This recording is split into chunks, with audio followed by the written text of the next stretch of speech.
When I was doing research on horror movies as comic books, I found out that there was another Howling series that I had missed called Curse of the Blood Clan. At least, that's how it was originally advertised. Once it actually released, they removed the Howling because I'm assuming they ran into copyright issues. But I'm going to cover it anyway. In the first issue of Curse of the Blood Clan, we begin with a man named Jax, who was summoned by his father Bull because Bull got tied up into something he couldn't handle. Bull tries to explain that some crazy stuff is happening, but Jax doesn't really believe him until Bull proves it by transforming into a werewolf and forcing Jax to shoot him with a silver bullet, killing him, and convincing Jax at the same time. Meanwhile, Jax's romantic interest sees a young girl, Cinderella, get killed and tries to help, but ends up getting taken also. Cinderella meets a pregnant woman named Ruby, who smashes her phone when she tries to call for help.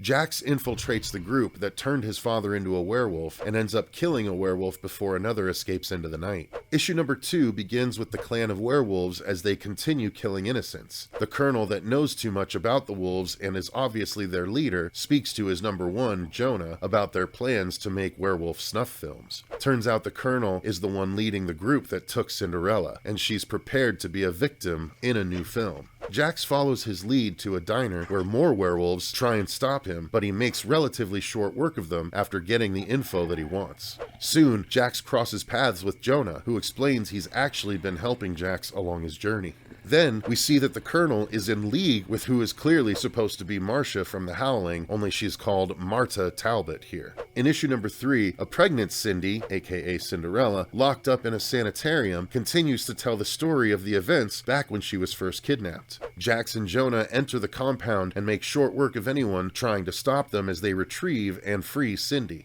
Marta and the tribe's Alpha summon the Geronimo from American history, who has apparently always been a deadly werewolf. But Jonah immediately decapitates him with his bare claws, causing the rest of the tribe to attack. Jax loses a hand as Jonah fights the Alpha and Cindy returns with a shotgun to help. Marta escapes into the tribe's cave as Jonah shoots the Alpha dead. Back in the present, Marta sneaks into the sanitarium and rips Cindy's baby out of her stomach, killing her and leaving her for Jax to find.